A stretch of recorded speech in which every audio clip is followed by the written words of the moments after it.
নমস্কার, আমি অ্যাস্ট্রোলজার মনীষা শাস্ত্রী বলছি। সময়ের সাথে সাথে গ্রহ নক্ষত্রেরও কিন্তু স্থান পরিবর্তন হয়।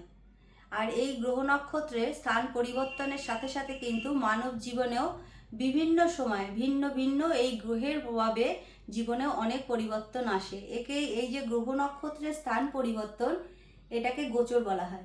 জন্মকালীন রাশিচক্রে যার যেখানে যে গ্রহগুলো বসে আছে সেগুলো তো স্বাভাবিকভাবে এক রকমের ফল প্রদান করে, কিন্তু এই গ্রহ নক্ষত্র যে পরিবর্তন হয় তার হিসাবেও কিন্তু প্রতিটা সময় মানুষের জীবনে ভিন্ন ভিন্ন রূপে ফল দান করে।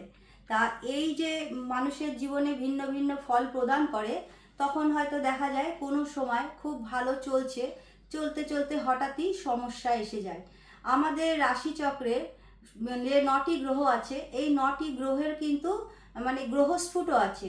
আমাদের রাশিচক্রের যে আত্মকারক গ্রহ, অমাত্যকারক গ্রহ, ভাতৃকারক গ্রহ, তা মাতৃকারক গ্রহ, পুত্রকারক গ্রহ, জ্ঞাতিকারক গ্রহ, আর হচ্ছে জায়াকারক গ্রহ বা পত্নীকারক গ্রহ, এইগুলো কিন্তু গ্রহস্ফুট হিসাবে বিচার করা হয়। সব থেকে যে গ্রহের পাশে গ্রহস্ফুটটা বেশি থাকে সেটাকেই কিন্তু আত্মকারক গ্রহ বলা হয়। এই আত্মকারক গ্রহ যার রাশিচক্রে বেশি বলবান থাকে, সেখানে কিন্তু অন্যান্য গ্রহরা যদি নেগেটিভও থাকে সেখানে কিন্তু খুব একটা খারাপ ফল দিতে পারে না। তাই এই মোটামুটি রাশিচক্রে দেখতে হয় আত্মকারক গ্রহ, অমাত্যকারক গ্রহ আর হচ্ছে পুত্রকারক গ্রহ, এই 3টে গ্রহ যদি একই ঘরে থাকে বা একই নক্ষত্রে থাকে বা পরস্পরের দৃষ্টি বিনিময় হয় বা ক্ষেত্র বিনিময় হয়, সেখানে কিন্তু বলা যেতে পারে সেই সব রাশিচক্রে কিন্তু রাজযোগের সৃষ্টি হয়। আর এই আত্মকারক গ্রহ যত বেশি বলবান হবে বা সেই গ্রহটা যদি শুভ গ্রহ হয়, তাহলে কিন্তু মানুষ জীবনে অনেক সাফল্য পায়। তা আমাদের রাশিচক্রটাকে কিন্তু এভাবে দেখার দরকার।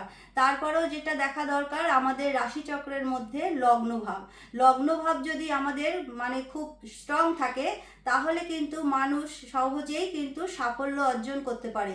লগ্ন যদি দুর্বল হয়ে যায়, লগ্নে যদি পাপগ্রহ এসে যায়, লগ্নে যদি বিশেষ করে মেষ লগ্নে যদি শনি থাকে বা কর্কট লগ্নে যদি শনি থাকে, সেখানে কিন্তু ভীষণভাবে নানান দিক থেকে ঝামেলা, ঝঞ্ঝাট, অশান্তি, আইনি ঝামেলা এগুলো কিন্তু এসে যায়। এবার কার কোন দিক থেকে কোন ঝামেলা আসবে সেটা তো রাশিচক্রটাকে বিচার করলেই বলা যাবে। কিন্তু লগ্ন আসলে আমাদের তনুভাব, মানে হচ্ছে শরীরের ভাব। তা সেই শরীর যদি স্ট্রং না থাকে, শরীর যদি দুর্বল থাকে, তাহলে কিন্তু আমরা যে কোনো কাজে সাফল্য পেতে অনেক সময় লেগে যায় বা অনেক কষ্টদায়ক হয়ে যায়। তা আমি একটি মন্ত্র দিচ্ছি, যেটা কিন্তু মানুষের শরীরে শক্তি বল প্রদান করে, তারপরেও এনার্জি দেয়, তারপরেও সমস্ত রকমের যে নেগেটিভিটি শরীরের মধ্যে আছে বা যেগুলো চলছে বর্তমান সময়, শরীরের জন্য অনেক সময় অনেক সাফল্য পাওয়া যাচ্ছে না, অসুস্থতার কারণে মেন্টালি ভীষণভাবে উইক হয়ে যেতে হচ্ছে, যে কোনো কাজে যেতে গেলে শরীরকে তো স্ট্রং থাকতেই হয়। তা মন্ত্রটা হচ্ছে ওং হ্রিং গ্রিং হ্রিং। ওং হ্রিং গ্রিং হ্রিং এই মন্ত্রটা যদি আপনারা রোজ পূর্ব দিকে মুখ করে বসে 108 বার স্নান করার পর পাঠ করেন, তাহলে কিন্তু আপনাদের শরীরে একটা এক্সট্রা এনার্জি বা শক্তি বৃদ্ধি পায়। তা এই যে জিনিসগুলো যদি আপনারা একটু কিছুদিন অন্তত মেনটেন করে চলতে পারেন, তাহলে কিন্তু সর্বদিকেই সাফল্য পেতে পারেন। সবসময় দেখতে হবে আমাদের রাশিচক্রের মধ্যে লগ্ন ভাবটা কিরকম আছে আর নবম ভাবটা কেমন আছে। নবম ভাব থেকে কিন্তু আমরা মানুষের ভাগ্যটাকে বিচার করে থাকি। যদি আত্মকারক গ্রহ কারোর ভাগ্যস্থানে বসে যায়, সেটাও কিন্তু একটা রাজযোগের সৃষ্টি করে। সেই রাজযোগের কারণে কিন্তু মানুষ অনেক অনেক নতুন নতুন তাদের মধ্যে প্রতিভা দেখা যায়, কাজে এনার্জি দেখা যায়, সমস্ত কিছুর মধ্যে কিন্তু তারা একটা আগ্রহী, তাদের আগ্রহ ভাব তাদের মধ্যে কিন্তু দেখা যায়। তা সমস্ত রাশিচক্রটাকে বিচার বিশ্লেষণ করে কিন্তু কি আছে, ভাতৃকারক মাতৃকারক এই জায়গাগুলো কি আছে, আত্মকারক গ্রহ কোনটা আছে, আপনাদের লগ্ন স্ফুট কতটা আছে, সেটাও কিন্তু দেখে নেওয়ার দরকার।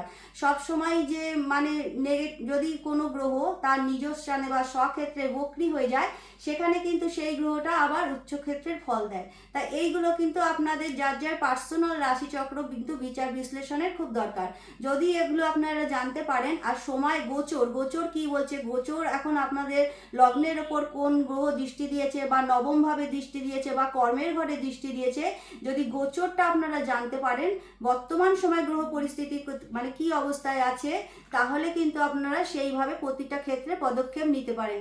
এখন যেমন রাহু বসে আছে মীন রাশিতে, সেইখানে রাহু এখন উত্তর ভাদ্রপদ নক্ষত্রে বসে আছে, এটি কিন্তু শনির নক্ষত্র।